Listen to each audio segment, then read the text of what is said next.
এমন অনেক মানুষ আছেন এই সংসারে যারা নিজের জীবন নিয়ে অপ্রসন্ন থাকেন। অপ্রসন্ন থাকেন আর বলেন যে আমি জীবনে এই কাজ করার সুযোগই পাইনি, ওইটা করার অধিকারই লাভ করিনি আমি।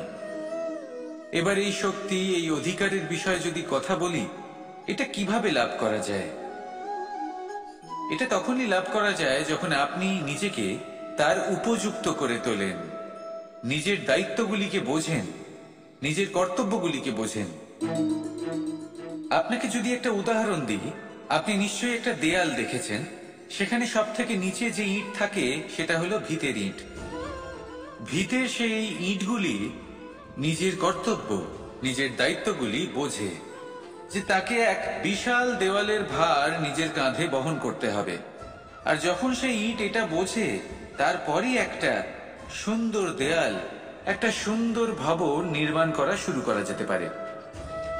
যদি কথা বলি এক পিতার, তাহলে একজন পিতা তার পরিবারের প্রতি যে দায়িত্ব এবং যে কর্তব্য রয়েছে, নিজের সন্তানের প্রতি যে কর্তব্য রয়েছে, সেইগুলি বুঝে উঠতে পারেন। সেই দিন থেকেই সেই সন্তানের স্বর্ণময় ভবিষ্যতের অস্তিত্ব স্থাপন হয়ে যায়। যদি আপনি সেই শক্তি চান, অধিকার চান, তাহলে নিজেকে তার যোগ্য করে তুলুন, নিজের দায়িত্বগুলিকে বুঝুন, নিজের কর্তব্যগুলি পালন করুন। এই শক্তি আর অধিকার নিজে থেকেই আপনার কাছে চলে আসবে। আসুন আর আমার সাথে ভালোবেসে বলুন, রাধা রাধা। সংসারের সব থেকে মূল্যবান ধন কি হতে পারে? সেটা কি সেই স্বর্ণ যা দিয়ে অলংকার তৈরি করে আমরা ধারণ করি, নাকি সেই সব হিরে, মুক্ত, রত্ন যা হয় আমরা নিজেদের মুকুটে ধারণ করি বা হাতে আংটি বানিয়ে ধারণ করি, নাকি সেই ধন যার দ্বারা আমরা সংসারে যা চাই তাই কিনতে পারি? এই সব হলো ধন সম্পত্তি, কিন্তু সব থেকে বেশি মূল্যবান কিন্তু এরা নয়। এগুলো যে কেউ আপনার থেকে অনায়াসে কাটতে পারে। কোনো চোর চুরি করে নিতে পারে, কোনো ডাকাত এসে লুট করে নিতে পারে। সংসারের সব থেকে মূল্যবান ধন হলো সেটাই যাকে আমরা জ্ঞান বলে থাকি, যা আপনার থেকে কেউ কেড়ে নিতে পারবে না। কোনো ডাকাত লুট করে নিতে পারবে না, কোনো চোর চুরি করতে পারবে না, কোনো রাজা কর রূপে আপনার থেকে কেড়ে নিতে পারবে না। এগুলো আপনার সাথেই থাকবে। কিন্তু একটা কাজ আছে যা আপনি করতে পারেন। এই জ্ঞানরূপী ধন আপনি ছড়িয়ে দিতে পারেন। এই জ্ঞানই হলো এমন একমাত্র ধন যা ভাগ করে নিলে আরো বেড়ে যায়। সেই জন্য জীবনে সব সময় মনে রাখবেন, জ্ঞান লাভ করার বিষয়ে বেশি একাগ্র হন, ধন লাভ করার দিকে নয়। আমাদের মন প্রসন্ন চিত্ত হয়ে বলবে, রাধা রাধা। এই সংসারকে বদলানোর জন্য কিসের প্রয়োজন হয়? আপনার ভাবনা চিন্তার, আপনার মতামতের? না, এই সংসারকে বদলানোর জন্য প্রয়োজন পড়ে সেই উদাহরণের যা আপনি নিজের জীবনে প্রস্তুত করেন। আপনি যখন নিজেকে বদলানোর চেষ্টা করেন, তখন আপনি কি করেন? আপনি অন্য কারোর জীবন থেকে উদাহরণ নেন নিজেকে বদলানোর জন্য। তারপর আপনি এক এমন উদাহরণ প্রস্তুত করেন যাতে এই সংসার পাল্টে যেতে পারে। আপনার কর্ম অনুসারে এই সবকিছু হবে। যদি আপনি এই সংসারকে ভালোবাসা শেখাতে চান, তাহলে আপনাকে শুধুই ভালোবাসতে হবে। যদি সংসারকে ন্যায় শেখাতে চান, তাহলে আপনাকে সবার সাথে ন্যায় করতে হবে। এই সংসার এবং মানুষজন বড়ই বিচিত্র। এরা আপনার কথা শুনবে, আপনার কথা ভাববেও, আপনার মতামত নেবে, কিন্তু বদলাবে শুধুমাত্র উদাহরণ দ্বারা। সেই জন্য ভালো উদাহরণ প্রস্তুত করুন। এবার যদি আপনি স্বর্গ লাভ করতে চান, তাহলে আপনাকে মৃত্যুবরণ করতেই হবে। এবার যদি আপনি আম গাছ হতে চান, তাহলে আপনাকে ধরিত্রীর গভীর পর্যন্ত যেতেই হবে। এবার যদি আপনি সংসারকে ছায়া দিতে চান, তাহলে আপনাকে সূর্যের তাপ সহ্য করতেই হবে। আসুন আমার সাথে ভালোবেসে বলুন, রাধা রাধা। শক্তি, সামর্থ্য, প্রাবল্য এসব কোথা থেকে আসে? কোথা থেকে এগুলো প্রাপ্ত করা যায়? সেই লক্ষ্য দ্বারা যা আমরা প্রাপ্ত করতে পারি, নাকি সেই সংঘর্ষ দ্বারা যা আমরা জয় করতে পারি? না, এখান থেকে শক্তি লাভ করা সম্ভব নয়। যখন আপনার সামনে এমন কোনো লক্ষ্য থাকবে যাকে ভেদ করা অসম্ভব মনে হবে, তাও আপনি চেষ্টা করতে থাকবেন। আপনার সামনে এমন এক সংঘর্ষ থাকবে যা জয় করা সম্ভবই নয়, তাও আপনি চেষ্টা করতে থাকবেন। তখন আপনার শক্তি বৃদ্ধি পায়। অসম্ভবকে সম্ভব করে দেখালে শক্তির বৃদ্ধি হয়। দেখুন, যা সম্ভব তা তো যে কেউ করতে পারে। যা অসম্ভব কিন্তু আপনি চাইছেন, তা পূর্ণ করুন। সেই লক্ষ্য প্রাপ্ত করুন, সেই সংঘর্ষের ওপর জয়লাভ করুন। প্রয়াস তো করে দেখুন। এই চেষ্টার দ্বারা এই শক্তির বৃদ্ধি হয়, আর যখন সেই শক্তি উচ্চ স্তরে পৌঁছে যাবে, তখন আপনি অসম্ভবকে সম্ভব করে দেখাবেন। তাই জীবনে চেষ্টা করতে থাকুন, আর আমার সাথে ভালোবেসে বলুন, রাধা রাধা। এই সংসারে সুখ আর সন্তোষ লাভ করার পথ কি? ত্যাগ করা নাকি মেনে নেওয়া? এটা হলো একটা ধাঁধার সমান, আর যে বুঝতে পারে তার কাছে এক মিত্রের সমান। দেখুন, আপনি যা বদলাতে পারেন তা আপনি বদলে ফেলুন। যা আপনি বদলাতে পারবেন না তা আপনি স্বীকার করে নিন। আর যা মেনে নিতে পারবেন না তাকে নিজের থেকে আলাদা করে দিন। ধরুন, আপনার কোনো অভ্যেস আছে যা আপনি বদলাতে চান, বদলে ফেলুন। যদি কোনো সমস্যা থাকে যা বদলানো আপনার হাতে নেই, তা স্বীকার করে নিয়ে তার সাথে পথ চলা শুরু করে দিন। যদি কোনো আবেগ থাকে, পরিস্থিতি থাকে বা কোনো বস্তু থাকে যা আপনি মানতেই পারছেন না, কোনোদিনও মানতে পারবেন না, তাকে নিজের থেকে আলাদা করে দিন। একেও সন্ন্যাস বলা হয়।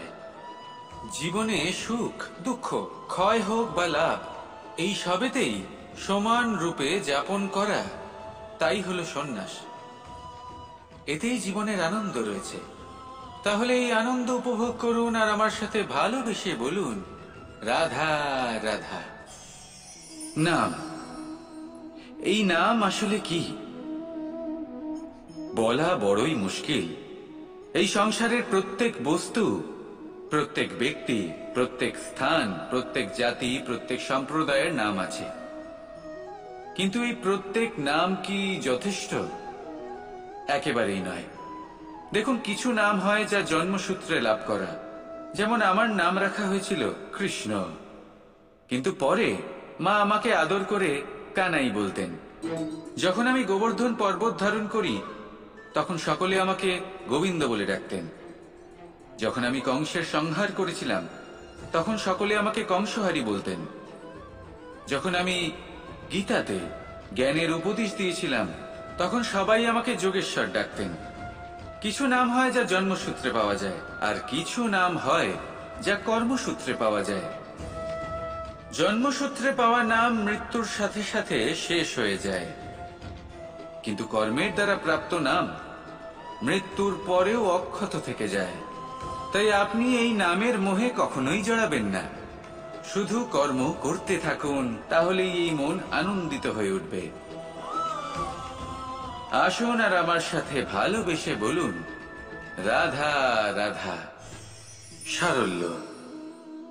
মানুষ সবসময় এমন কিছু খোঁজে যা সরল, এমন পথ খোঁজে যা সরল, সেই সকল বস্তুর পিছনে ছোটে যা সহজেই পাওয়া যায়। আপনি আমাকে বলুন, যদি সবই সহজে পাওয়া যেত, তাহলে আনন্দ কিসে থাকত? আপনি আমাকে বলুন, সরল কোনটা? দুঃখ ভোগ করার পর চোখের জল ফেলা, নাকি হাসি মুখে অন্য কাউকে সাহস যোগানো? সরল কোনটা?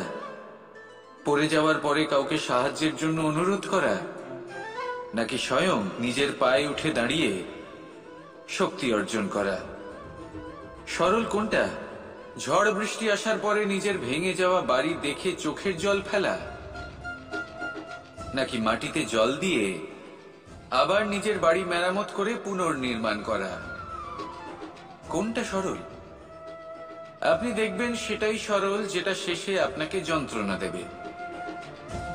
সরল পথ নির্বাচন করবেন না, উচিত এবং শ্রেষ্ঠ লক্ষ্য নির্বাচন করুন।